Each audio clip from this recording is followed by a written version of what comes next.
Hey guys, and welcome back to our videos on structures and names of structures. So in the last two videos we talked about if someone provides you with a structure, how do you follow the rules to get to the correct IUPAC name? And the importance of being able to do this is if I write a paper or if I'm telling someone about what I'm doing and I say I made a particular molecule, they need to be able to know what I mean by the name I use, okay? So up to now we were practicing drawing the name based on the structure provided, but now we're going to move on to some examples of drawing the structure from the name provided for you. Okay, so realistically, if you can do one, you can do the other because they all follow the same rules. Okay, so I'm going to break each one of these down into different parts and that will hopefully help you understand where you get everything from. So the first thing I always look for is, does it say Cyclo? Okay, so that's really important. So if you look at this one, it's cyclohex. Okay, so that means it says hex, so there's 6 carbons, and it's cyclo, so it's cyclic. Okay, so then the first thing you do is draw a 6 carbon ring like so. Then the next thing I will look for is, does it have an alkene or an alcohol or an alkyne? And what are the branches? So in this case, so really this is kind of a hard example to start with. Okay, so this is a hexene, but what you'll notice is if you look at the previous notes I made in the last video, I always said things like hex 1-ene and 2-ene or 3-ine or 2-ol, okay, and that number tells you what position carbon the alkene is at. But you have to remember, because this is a cyclic molecule, every carbon, in theory, until I start putting things into the molecule, is carbon 1. Okay, so if I were just to go 1, 2, 3, 4, 5, 6, the first thing I'm going to do is put the alkene in. And because we have to follow the rule that you want all branches and functional groups at the lowest possible positions, you're always going to put the alkene at position 1, right? Okay, so if that's not clear, what you could call this molecule would be 1-propyl cyclohexane.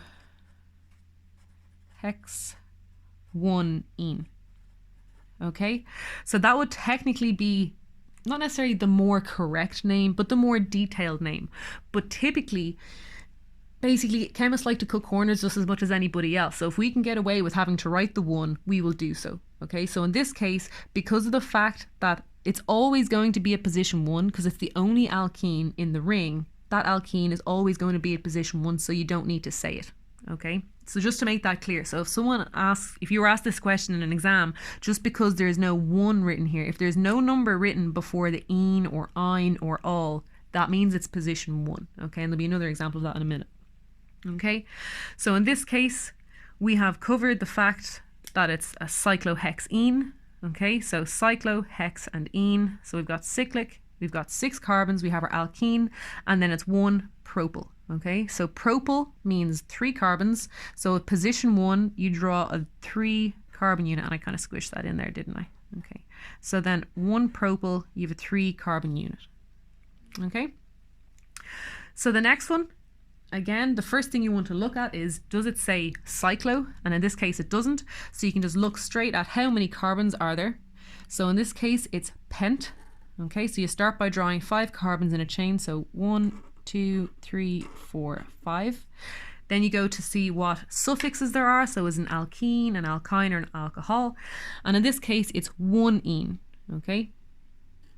So in this case, you have to say what position the alkene is at because it could be anywhere along here. And this is carbon 1, 2, 3, 4, 5. So it's not like this case here where all carbons are technically carbon 1 until you start to add things to the molecule.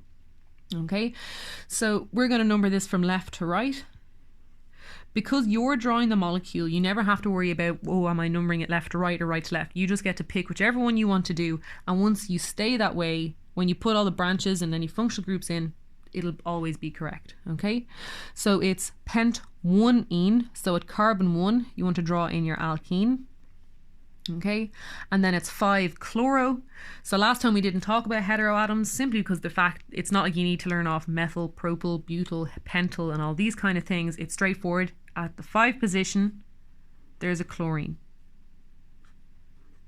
Okay, so just actually maybe just to make this a bit clear that it's all in one color in the final structure.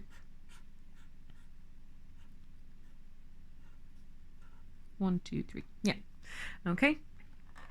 So then this is another example of what I was talking about over here. So this would be the name you would normally see for this molecule. Okay. Most people won't include the 1. And the reason for that is it's a cyclopentanol. Okay. So it's cyclopentane. So it's a 5-membered cyclic ring. Okay. And the first thing you're going to do is add the alcohol. And because of the fact that it's cyclic, all of these positions are the exact same until you add in a functional group, okay? So if I put the alcohol here, or here, or here, or here, or here, that's always going to be position 1, okay? So we're just going to add it here, okay? So now if I were to number all these carbons, this has to be position 1 because, as always, you want your functional groups at the lowest possible position. So you have 1, 2, 3, 4, 5. I hope this one makes it a bit clearer now why you don't have to say it's pentane 1-ol, okay? Because no matter where you put that alcohol, that is always going to be position number 1, okay?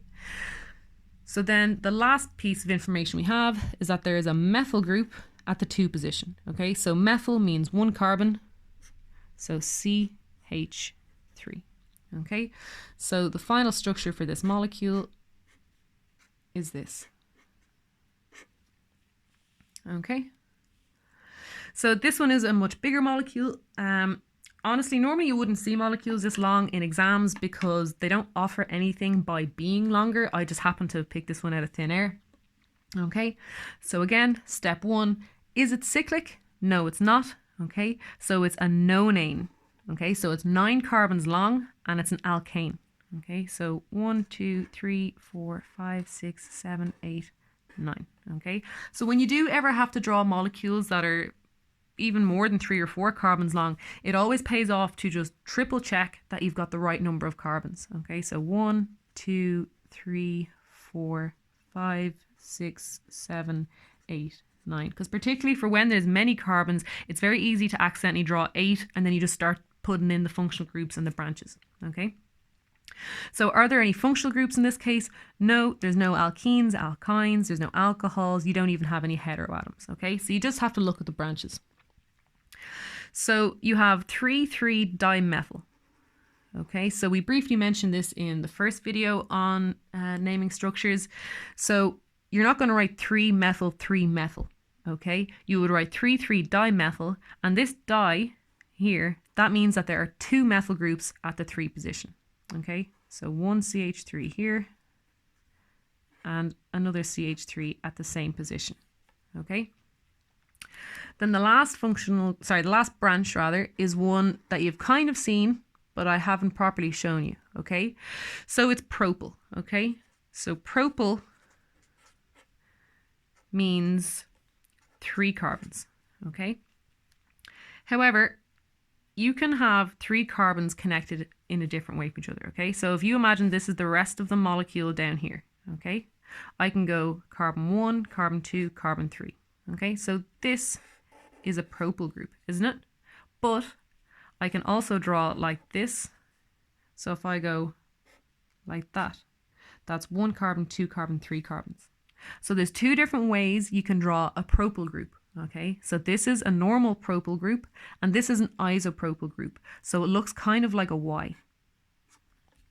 Okay, and it's actually a very common branch that's in a lot of different molecules. It's in an amino acid called valine, and there's just a lot of different times where this propyl group comes up as opposed to a normal propyl group. Okay, so the other examples of this are of the butyl groups, or these are the only ones that will really commonly come up. Okay, so butyl is 4 carbons. So there's 3 different ways that can connect up. Okay, so what this squiggly line is just, it means the rest of the molecule. Okay, oh, I better push that up, shouldn't I? Sorry about that. I hope that was clear. So what I was just saying here, just in case that was missing, it's I don't really look at my phone while I'm doing this. Okay, so these are the two different ways you can organize 3 carbon atoms together when they're connected to the rest of the molecule. So it looks kind of like a Y in this case, or in this case, for example, it just looks like a straight line, or, well, a zigzag, okay? Now, the butyl group is another, it's fairly common to see this drawn in 3 different ways, okay? So the first one is the easiest one. So this is if you go carbon 1, carbon 2, carbon 3, carbon 4, okay? So this is 4 carbons in a straight line. 1, 2, 3, 4, okay? So this would be N-butyl, okay? The next one is, the second form of butyl groups, and this would probably be the most common one, is called tert-butyl, okay? So that's where you have 1 carbon in the middle and the other 3 come off it all from the same carbon, okay? So it kind of looks like a chicken foot, I suppose, okay? Then you also have isobutyl. This one's much less common. So this is basically the same as an isopropyl, except it has an arm, okay? So it looks like a Y, the same way as the isopropyl, except it's just 1 carbon out. Because remember, you have 1, 2, 3, 4 carbons in an isobutyl. Okay, so there's another type of butyl group called sec-butyl, but again, it doesn't really come up that often. Oh, sorry, I just shook the whole camera loads. Okay, so tert-butyl and just regular butyl, these are the 2 that you're more likely to see in a first year exam, okay? So if it just says butyl, you just draw it as a long chain. If it says tert-butyl, then it looks like a chicken foot, okay? When it comes to the propyl groups, if it just says propyl, you draw it out as a long chain. And if it says isopropyl, then it looks like a Y. Okay, so just to make sure those are clarified, okay? But look at your lecture notes. They'll be in there if you do need to know them. Okay, so that's what this one is here. So nonane, it's an alkane with 9 carbons. So you've got that. There's 2 methyl groups at the 3 position. So that's them drawn here. And then you have 4 isopropyl. Okay, so just to make sure it's all drawn in one color.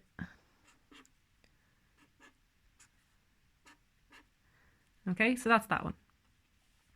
And then the last example we're going to do for going from name to structure is Pentocyclohexane. Sorry, pentane, my mistake.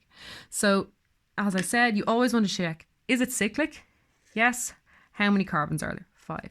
So you're going to draw a ring structure with 5 carbons in it. Then you look at, are there any functional groups? Are there alkenes, alkynes, or alcohols? No, there aren't. It's just an alkane, so you don't have to do anything else. So this comes back again, similar to these 2 examples here, where you could write 1 ene or 1 all, but you don't actually have to, okay? So in this case, it's the exact same situation. So it just says pentyl, okay? It doesn't say what position. It's not 1, 2, or 3 pentyl. And the reason for that is because currently there's no functional groups on this carbon. So, or branches for that matter. So all of the carbons are the exact same as each other. So it doesn't matter where you put the pentyl group. Ooh, throw in my pen. So pentyl means 5. So you go 1, 2, 3, 4, 5 carbons, okay? Now if you were to number this ring, you always want your branch at the lowest possible position. So you'd go 1, 2, 3, 4, 5. So because this is always going to be at position 1, you don't actually have to say it. Okay, I hope that makes sense. So you could write 1 pentyl cyclopentane and that wouldn't be incorrect. But as I said, everyone likes to cut corners where they can. So people wouldn't actually bother to say 1 pentyl cyclopentane. Okay, so again, just to make sure that's all drawn in a single color. So I hope that's clear enough. If it's not explicitly clear or you're still struggling to get through this, you can feel free to shoot me an email, comment on the videos, or comment on the GoFundMe page asking for a few more examples. But your past paper questions will definitely cover loads and loads of examples like these, okay? And what's nice about going from the name to the structure is you can Google the names and you will nearly always have the molecule come up, okay? So if you're ever practicing going from the name to the structure, use the past papers to find some examples of names, and then you can use the internet just to help you find the answers. Okay, so hopefully that's nice and clear now. And remember, if you're enjoying these videos as much as anybody can possibly enjoy organic chemistry, Do remember that you can donate to my fundraiser for Cystic Fibrosis Ireland. The GoFundMe page is linked in the description below. For every €10 for the first €200, and for every €20 after that, because it's starting to dawn on me just how many videos 100 videos actually is.